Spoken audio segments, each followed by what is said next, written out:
जो एक बात कह दूं इसके पहले कि आरजू आप 30 सेकंड लूंगा।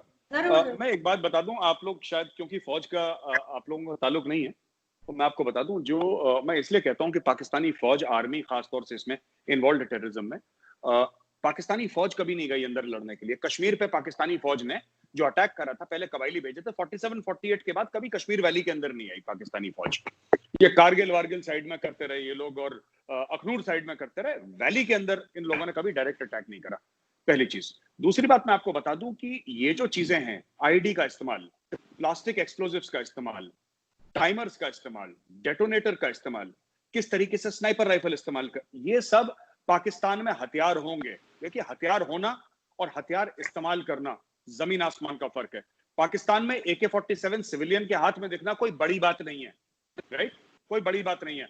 लेकिन उस सिविलियन को सिर्फ ट्रिगर दबा के और उसको खोल के जोड़ के साफ करके, ये हथियार नहीं है। ये 2 दिन के अंदर कोई सीख सकता है, ये कोई बड़ी बात नहीं है। पर जिस तरीके से उनको ट्रेनिंग करना, ये कुछ चीजें हैं जो करते हैं, दीज आर हाईली टेक्निकल, और ये चीजें सिर्फ एक मिलिट्री कर सकती है। ये किसी के बस का नहीं है, सिविलियन के बस का नहीं है।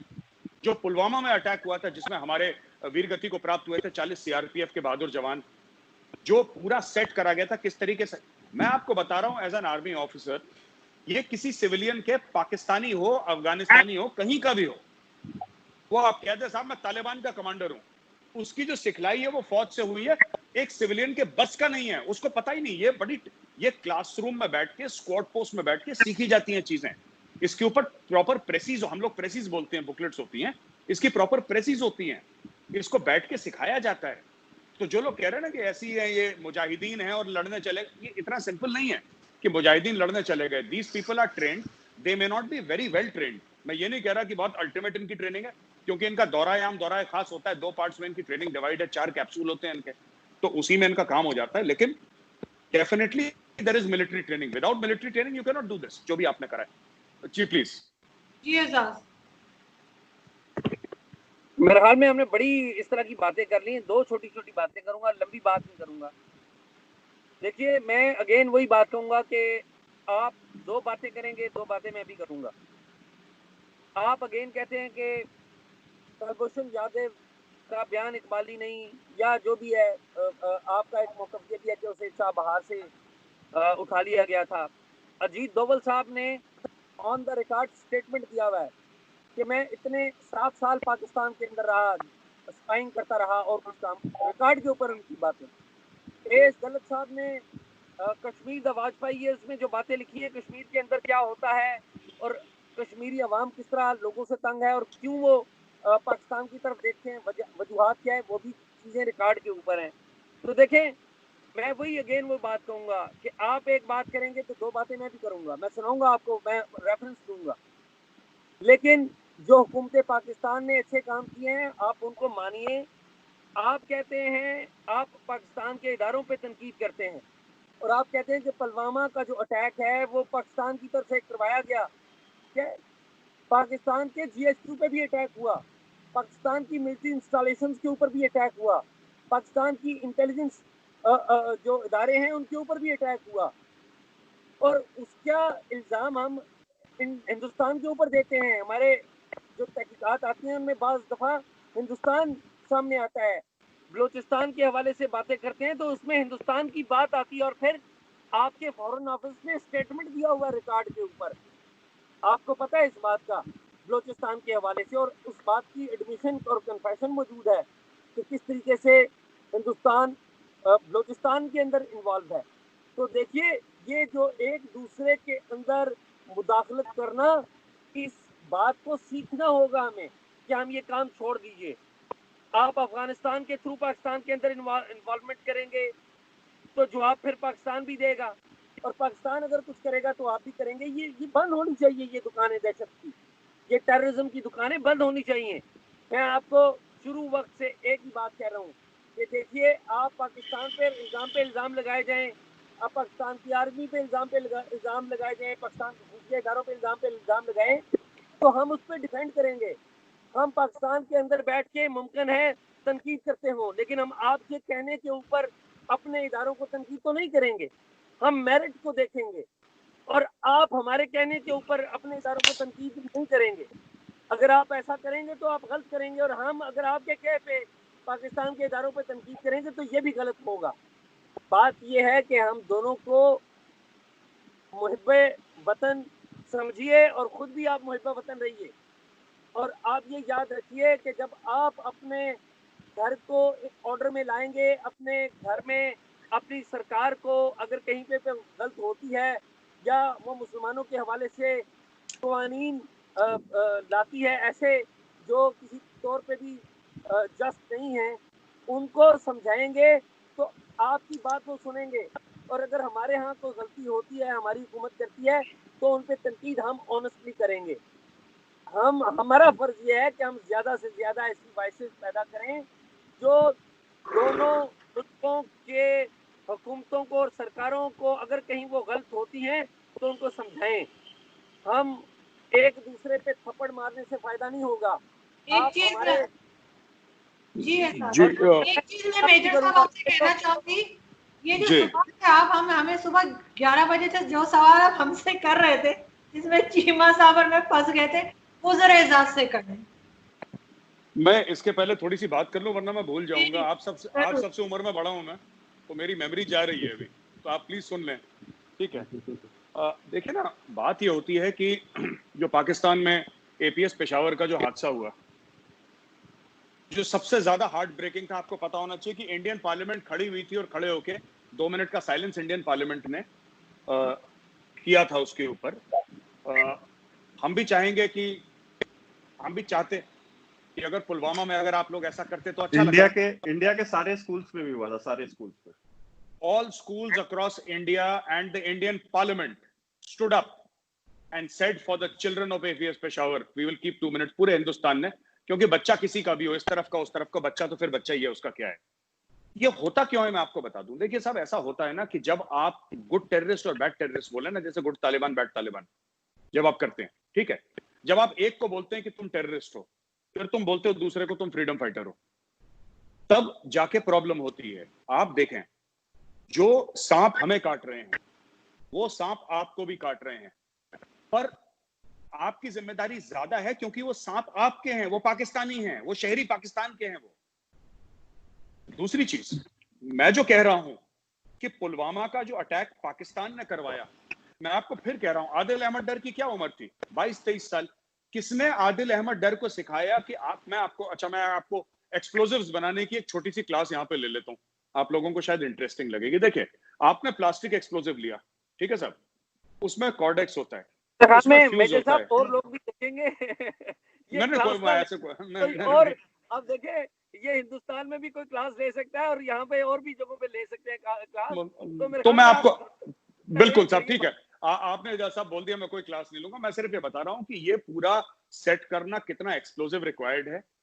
वो एक्सप्लोजिव कैसे, देखिए, एक्सप्लोजिव जो भी चीज होती है, एक्सप्लोजिव वही अच्छा है जो स्टेबल है। अनस्टेबल एक्सप्लोजिव कोई एक्सप्लोजिव नहीं होता। 3 स्टेट्स ऑफ मैटर होते हैं। आई एम सॉरी, मैं थोड़ा सा वक्त ले रहा हूं। 3 स्टेट्स ऑफ मैटर होते हैं, सॉलिड, लिक्विड और गैस। जब कोई चीज सॉलिड से डायरेक्टली गैस में चली जाती है, लिक्विड स्टेट को बाईपास करके, तो वो एक एक्सप्लोजिव कहा जाता है।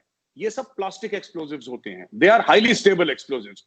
जो प्लास्टिक एक्सप्लोजिव के ऊपर हमने कश्मीर में चाय बनाई है, अगर आप प्लास्टिक एक्सप्लोजिव में ना तीली लगाएंगे तो आग जलेगी उसके ऊपर, वो फटेगा नहीं, वो स्टेबल होता है, राइट। उसमें कुछ नहीं हो सकता। आप आरडीएक्स के ऊपर चाय बना लो, कोई दिक्कत नहीं, वो जलेगा, अच्छी तरीके से जलेगा, वो फटेगा नहीं। फटता तब है जब दूसरा उसको इम्पेटस मिलता है एक और उसको एक्सप्लोजिव से। डेटोनेटर एक एक्सप्लोजिव है, एक छोटा एक्सप्लोजिव जो बड़े एक्सप्लोजिव को एक्सप्लोड करता है। मैं आपको ये कह रहा हूं कि ये सब चीजें आदिल अहमद डर जो 22-23 साल का कश्मीरी लड़का था, उसको किसने सिखाई ये बातें? आरडीएक्स कहां से आया वो अलग बात है, छोड़ दें। डेटोनेटर कहां से आया, कॉर्डेक्स कहां से आया, उसके पास फ्यूज कहां से आया, वो बात छोड़ दें, मैं उसकी बात ही नहीं कर रहा। मैं कह रहा हूं उसको सिखाया किसने? ये सिविलियन को आ ही नहीं सकता। इसलिए, और आखिरी चीज कह रहा हूं साहब, एक मिनट, आखिरी बात मैं आपको ये कहता हूं ना कि आप देखिए, जिस दिन पाकिस्तान ये बोल देगा कि we will not use terrorism as an instrument of foreign policy, चाहे वो अच्छे, कोई फ्रीडम फाइटर नहीं है, कोई टेररिस्ट नहीं है, सब टेररिस्ट है, भाड़ में जाओ, पाकिस्तान इसको रिकॉग्नाइज ही नहीं करता। आप कश्मीर का मुद्दा उठाइए ना, आप कश्मीर का मुद्दा उठाइए ना, क्यों नहीं? आपका हक है उठाने का, आपका फर्ज भी है एज अ पाकिस्तानी, अगर आपको लगता है। और आखिरी बात, मैं ये कहना चाहता हूं कि आप कहते हैं हिंदुस्तान के मुस्लिम, देखिए सुनिए सर, हिंदुस्तान के मुस्लिम कैटेगोरिकली ये कह चुके हैं कि जो भी हमारे इख्तलाफात हैं वो हम with in the framework of the constitution अपने हुकूक की लड़ाई लड़ने के लिए हम लोग समर्थ हैं, हमें पाकिस्तान की हेल्प नहीं चाहिए। तो पाकिस्तान में जो लोग आते हैं कि इंडियन मुस्लिम, ये आप मत करा करिए बातें, क्योंकि इंडियन मुस्लिम यहां पे बैठ के बड़े अनकंफर्टेबल हो जाते हैं। 2-4 लोग हैं जो पाकिस्तान के गाना गाते होंगे, मैं मना नहीं कर रहा, लेकिन large 99% of Indian Muslims are very uncomfortable. और ये बात एक मौलवी साहब है हमारे बड़े फेमस हैं, वो मैं भूल गया, मुशर्रफ साहब को दिल्ली में एक मीडिया हाउस था, उसमें उन्होंने बोला था, मैं आपको वो क्लिप भेज दूंगा ढूंढ के, वो यूट्यूब पे क्लिप है जहां पे उन्होंने बोला था कि देखा हुआ मैंने, याद है, बड़ा फेमस। जी उन्होंने बोला साहब ठीक है हमारे साथ प्रॉब्लम है इंडिया में, हम ये नहीं कह रहे कि मुसलमानों को इंडिया में कोई प्रॉब्लम नहीं है, लेकिन वो कॉन्स्टिट्यूशन के दायरे में हम सोल्यूशन ढूंढ लेंगे, आप रहनुमाई मत करिए हिंदुस्तान के मुसलमानों की। आपको एक मुल्क चाहिए था, भारत का पार्टीशन हो गया, आपको एक मुल्क मिल गया, कहानी खत्म हो गई। अब आपको पैलेस्टीनियंस का भी दर्द है, क्यों? क्योंकि वो मुसलमान है। आप कहते हैं आपको कश्मीरियों का दर्द है, क्यों? क्योंकि वो मुसलमान है। आपको इंडियन मुस्लिम्स का दर्द है, क्यों? क्योंकि वो मुसलमान है। अरे आप किसी और के बारे में, कभी मैंने ये नहीं सुना पाकिस्तानियों का कि साहब इसके बारे में हमें बड़ा बुरा लगा, ये नॉन मुस्लिम है। हिंदू मरते हैं लिंचिंग में, कभी पाकिस्तान से कंडेमनेशन नहीं आया कि लिंचिंग बुरी है, एक इंसान मरा है। आप लोग बात करते हैं मुस्लिम मुस्लिम मुस्लिम मुस्लिम मुस्लिम 24/7 मुस्लिम की बात करते हैं, फिर आप हमें गुनहगार बताते हैं कि तुम लोग इस्लामोफोबिया करते हो। भाई फर्क किसने करा हिंदू मुसलमान में, या हिंदू सिख सॉरी मुसलमान और यहूदियों में, या मुसलमान और क्रिश्चियन में? हर जगह तो आप लोग कहते हैं अच्छा मुसलमान क्या होता है। आपने कभी सुना किसी हिंदू को बोलते हुए कि अच्छा हिंदू क्या होता है? या फिर यूसी आपने जो प्रोजेक्शन करा ना इस वर्ड का मुस्लिम का, इतनी बार कर दिया कि लोगों को लगने लगा कि ये अलग हैं। आप ये लोग ये बात ही मत करें। आप पैलेस्टीन का मसला है, पैलेस्टीनियन संभाल लेंगे। और अगर आप पैलेस्टीन के लिए बोलते हैं, आपका हक है बोलने का और आपका फर्ज भी है, आप कश्मीर के बारे में बोलिए, लेकिन आप चीन में जो 15 लाख मुसलमानों को चीन में जेल में डाला है उसके बारे में इमरान खान कहते हैं साहब हमें पता ही नहीं इनके बारे में, ये आज मरते हैं कल मरते हैं, आज मरे अभी मर जाए उसकी तरफ से, उसको कोई फर्क नहीं पड़ता। वो तो अमेरिका है जो अमेरिका ने अभी लेजिस्लेशन पास करा है कि वीगर मुसलमान है चाइना में, उनके साथ क्या हो रहा है चाइना जवाब दे। पाकिस्तान ने तो कोई लेजिस्लेशन पास नहीं करा। तो पाकिस्तान को, हमें ऐसा लगता है और हमारा ऐसा मानना है कि जहां पे पाकिस्तान को फायदा होता है, जहां पे पाकिस्तान की इंटरनेशनल स्टैंडिंग बढ़ती है, या फिर कश्मीर का मामला जो एक बड़ा इमोशनल मामला है पाकिस्तान में, मुस्लिम्स का, इस्लाम का, उम्मा का, वहां पे आप लोग उम्मा का हवाला देते हैं, वहां पे इमामों को नचवाया जा रहा है, शराब पिलाई जा रही है, सुअर का गोश्त खिलाया जा रहा है, पाकिस्तान से चूं नहीं निकलती। ये गलत बात है ना, ये तो मुनाफकत है। आप लीजिए कश्मीर का नाम ना, आपको किसने मना करा? आप बोलिए कश्मीर में जुल्म कर रही है इंडिया, अगर आपको बोलना है आप बोलिए, लेकिन आप ये भी तो कहिए कि चाइना जुल्म कर रही है, और आप सच्ची बात बताइए, फिर आप सच बोलने की ताकत रखिए ना। हमने जो ह्यूमन राइट्स वायलेशन हुए थे, मैंने ब्रिटिश पार्लियामेंट में जाके बोला था, I was invited to the British Parliament, मैंने ब्रिटिश पार्लियामेंट में बोला है कि कश्मीर में ह्यूमन राइट्स वायलेशन हुए और हमने उन फौजियों को पकड़ के जेल में डाल दिया है। आप बताइए ना, पिछली बार वैभव ने पूछा था यही सवाल, वैभव का सवाल मैं पूछता हूं, पिछली बार वैभव ने यह पूछा था कि पिछले 72 साल में कौन सा पाकिस्तानी आर्मी ऑफिसर है जिसको आपने जेल में डाला है फॉर ह्यूमन राइट्स वायलेशंस? हमारे कई हैं जिन्होंने करा है, कश्मीर में गलत काम करा है, नॉर्थ ईस्ट में गलत काम करा है, जेल में है, वो उम्र कैद की सजा मिली है उनको, वो जेल में है। पाकिस्तानी आर्मी का एक अफसर आपने जेल में नहीं डाला, आप डाल नहीं सकते जेल में। आप एक 3-4 साल की नौकरी के कप्तान को जेल में नहीं डाल सकते, जनरल तो बहुत बड़ी बात है। तो ये बात नहीं है इंडिया, हम ये नहीं कह रहे हमने कश्मीर में सब कुछ सच करा है, साफ है, ऐसा नहीं है, लेकिन हाँ जिसने गलत करा है उल्टा टांग दिया, क्योंकि यहाँ पे कोई जर्नैल बॉस नहीं है, यहाँ पे जनता बॉस है इंडिया में। मैं मेजर साहब की गुफ्तगू जो है इनकी सुनी है मैंने, और कुछ मैं नहीं भी सुन सका हूँ। अगेन मैं ये बात कहूँगा कि आप जब हम पर तनकीद करते हैं ना, तो आप बिल्कुल एक फ्रेम ऑफ माइंड से करते हैं। मतलब मैं मेजर साहब की बात नहीं कर रहा हूँ, मैं ओवरऑल आम हिंदुस्तानी जो एनालिस्ट है उनकी बात कर रहा हूँ। आपने कहा कि जी आप हिंदुस्तान के मुसलमानों का नाम ना लें, वो कॉन्स्टिट्यूशन के अंदर रहते हुए अपनी जो लड़ाई है वो लड़ेंगे। मैं समझता हूँ कि मुसलमानों का जो केस है जो पाकिस्तान लड़ता रहा, वो तो हम शुक्रगुजार हैं कि मोदी जी ने जो कानून मुतारफ करवा दिया, लॉ इंट्रोड्यूस करवा दिया, तो आधे से ज्यादा केस तो मोदी जी ने लड़ लिया। जो पाकिस्तान कहता रहा कि हिंदुस्तान में मुसलमानों के साथ एक्सप्लॉयटेशन होती है, ठीक है, और ये बात मैं नहीं कह रहा या हिंदुस्तानी मुसलमान नहीं कह रहे, आपके जो टॉप के थिंकर्स हैं, दानश्वर हैं, वो भी कह रहे हैं, वो भी मान रहे हैं। और आपकी यूनिवर्सिटीज में जिस तरह से तहरीक चली है, ये अच्छी बात है। ये मामलात आप अपने अंदर बैठ के तय करें, ये बड़ी अच्छी बात है। मैं ये चाहता हूँ कि आप भी अंदर बैठ के तय करें, लेकिन उस तरह हमें भी आप राइट दीजिए कि हम जो यहाँ पर राइट्स की बात कर रहे हैं, हम अपने तय करते हैं, हम किसी के कहने पे वो नहीं करते, ना किसी के कहने पे वो। जी एजाज, आप जो नहीं सुन सके, मैं बताती हूँ एक दो चीजें। मेजर साहब ने कहा कि हम चाइनीज मुस्लिम्स के लिए क्यों नहीं आवाज उठाते, यही कहा ना सर आपने, कि हम चाइनीज मुस्लिम के लिए क्यों नहीं बोलते।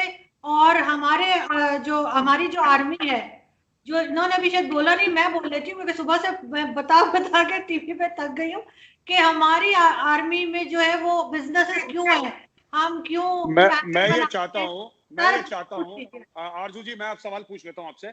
मैं ये चाहता हूँ कि लश्कर तैयबा और जैश ए मोहम्मद और हिजबुल मुजाहिदीन पाकिस्तानी आवाम से चंदा इकट्ठा करें, लाखों करोड़ों रुपए, और चाइना पे जिहाद करें और ये बोलें कि चाइना का जो मुसलमान है, जो आपने बच्चों को जेल में डाल रखा है, 3-3 साल के बच्चों को, जो चाइना के मुस्लिम्स पे आपने जुल्म कराया है, आप चाइना के ऊपर जिहाद करें। हम चाहते हैं, 30 साल का आपको कश्मीर का एक्सपीरियंस भी हो गया है, अब तो आप लोग एक्सपीरियंस है जिहाद में, तो आप जाएं और चाइना पे जिहाद करें, शी जिनपिंग पे अटैक करें, या जिस पे भी चाइनीज पे अटैक करना है, मैं शी जिनपिंग का खास नाम नहीं ले रहा, जिस चाइना पे अटैक करना है। क्योंकि आप अगर मुसलमान को, ये सीएए के बारे में मैं यहाँ पे बात नहीं करूंगा क्योंकि उसके ऊपर अलहदा देब हो जाएगी। आप चाइना के ऊपर जिहाद करें सबसे पहले आप उसको बोले लश्कर तैयबा को कि चाइना की तरफ रुख करे, वहां पे भी तो मुसलमान है। आपको सिर्फ कश्मीर दिखता है, पैलेस्टीन दिखता है, चीन नहीं दिखता आपको, क्यों नहीं दिखता साहब? मेजर साहब, मैं on a lighter note major साहब, पहले हम इंडिया से तो फ्री हो जाएं, बाकी बात में देख लेंगे, ठीक है? ठीक है साहब, ठीक है, बिल्कुल। तो दूसरी बात यह है कि आपने वो जो बात अमेरिका वाली की ना, कि अमेरिका चाइना का मामला उठाता है, आप वाकई ये समझते हैं कि अमेरिका चाइनीज मुसलमान के बारे में वाकई बड़ा दर्द रखता है? आप वाकई ऑनेस्टली समझते? नहीं, दर्द रखे ना रखे, अमेरिका काफिर, हिंदुस्तान काफिर, आप तो मोमिन हैं, आप क्यों नहीं दर्द रखते, ये बताइए। अमेरिका को मारी गोली ना। जी बताइए कि आपको भी चाइनीज मुसलमानों का दर्द नहीं है, आप भी बेसिकली अपने दर्द से तंग है ना। तो मैं अगेन वही बात कहूंगा कि देखिए, आप जो बातें कर रहे हैं वो ज्यादा बेहतर तरीके से हम भी कर सकते हैं इधर बैठ के, हमारे पास भी बड़े आर्ग्यूमेंट है। तो अर्ज ये है कि इन बातों को आगे बढ़ाने से बेहतर ये है कि हम अच्छी बात करें। ये जो बातें आप कर रहे हैं ना मेजर साहब, ये यकीन कर लीजिए, यहाँ पे भी टीवी एंकर्स ऐसे बहुत सारे हैं जो ऐसी नेगेटिव बातें करते हैं, आपके उधर भी वो अरनाब हैं और बहुत सारे और लोग भी हैं जो इस तरह की बातें कर रहे हैं। जो मुश्किल बात है वो मैं कर रहा हूँ, आप भी मुश्किल काम करिए, मुश्किल काम करना ज्यादा मुश्किल है, और वो ये है कि आप बात करिए प्लीज। अच्छा सर, मुझे नहीं एक सेकंड, मैं एक सवाल करना चाहता था एजाज से, एक सवाल मेरा। एजाज मुझे ये बता दें, बिकॉज आप इन्वेस्टिगेटिव जर्नलिस्ट हैं इसलिए मैं आपसे पूछ रहा हूँ, आप बहावलपुर और मुरीतिया गए? जी मैं बिल्कुल गया हूँ। मेरी आपने जब वहाँ पे क्या कोई वहाँ पे कोई टेररिस्ट कैंप वगैरह है कि नहीं है?